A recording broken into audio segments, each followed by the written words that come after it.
talking about semesters. We just had a graduating class this weekend, and President Obama, former President Obama, gave not one but two commencement speeches to the graduating class of 2020. This is not the first time he's spoken out in recent days attacking President Trump. What do you make of this? Great pivot, by the way, there, Griff. You took semester out of my word and then used it to go to the next segment, so that's impressive stuff. Hey, look, imagine if you're a high school senior, right, and you get screwed out of your graduation parties, prom, graduation itself, of course. I led with parties. It's probably not a good sign. But the point is that here you have the last part of your senior year, one of the best parts of your life, taken away from you. And you have then the former president, wow, this is great stuff, actually speaking at your commencement, virtually, but still. And he takes this opportunity, instead of giving an uplifting message, to actually attack the person that replaced him and to use it as a political weapon during a pandemic, mind you. I mean, to exploit this, you would think during this teenage moment that would normally be condemned by media. Instead, we have journalists, or at least those playing journalists on TV, like NBC Justice and the security analyst Matthew Miller, who said, quote, "Every time I hear Obama speak, I'm surprised by how much I needed to hear from him." That's the stuff that tingles are made of. And I'm still floored because President Obama, for the most part, has been quiet during President Trump's administration. But now to take this moment of all moments to attack him over his handling of a pandemic during a commencement speech, that's a new low for him, I have to say. And I'm quite frankly surprised because I thought he had a little more class than that.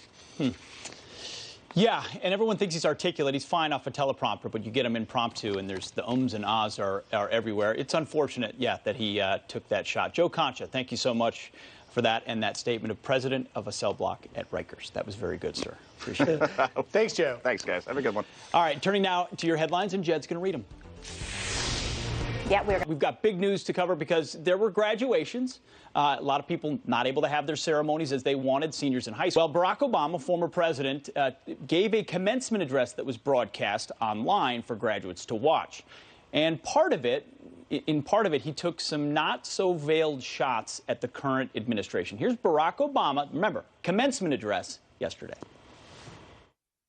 More than anything, this pandemic has finally torn back the curtain on the idea that so many of the folks in charge know what they're doing. A lot of them aren't even pretending to be in charge. You're going to have to grow up faster than some generations. This pandemic has shaken up the status quo and laid bare a lot of our country's deep-seated problems. It's also pulled the curtain back on another hard truth. All those adults that you used to think were in charge and knew what they were doing, turns out they don't have all the answers.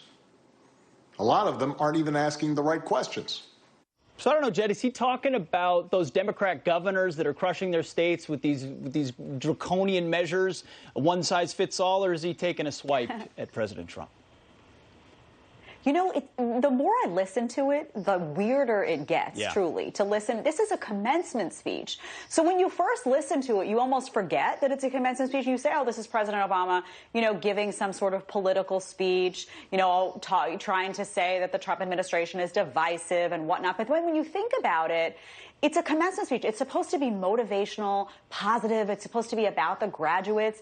This was not the time for what he's doing. This was not the time to say, oh, this leadership isn't doing a great job, or, you know, adults don't always know what they're doing. It just seemed so depressing, to be perfectly honest, and just so completely inappropriate for what a commencement speech is supposed to be, that the more you listen to it, the weirder it gets. Well, sure, it's certainly a missed opportunity, Jed, because here is the guy known as No Drama Obama. He always tried to remain above the fray. Oh, yes. We haven't heard much from him in the entire time. And look, President Trump has taken lots of shots at President Obama. We hear Obamagate all this past week. So this was the opportunity for Barack Obama to step into the void, get that soaring rhetoric that we remember, and inspire these young graduates like my niece, Marilyn, who graduated from Villanova this weekend, and say, listen, you guys were the strongest. You got us through this pandemic. You taught us how to go online and communicate. You taught us how to Zoom.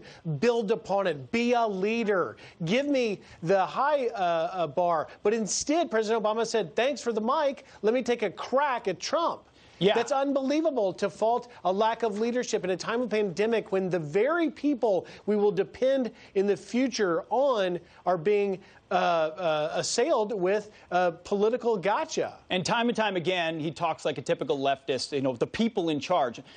No, you know who's in charge? The people who elected supposedly public servants.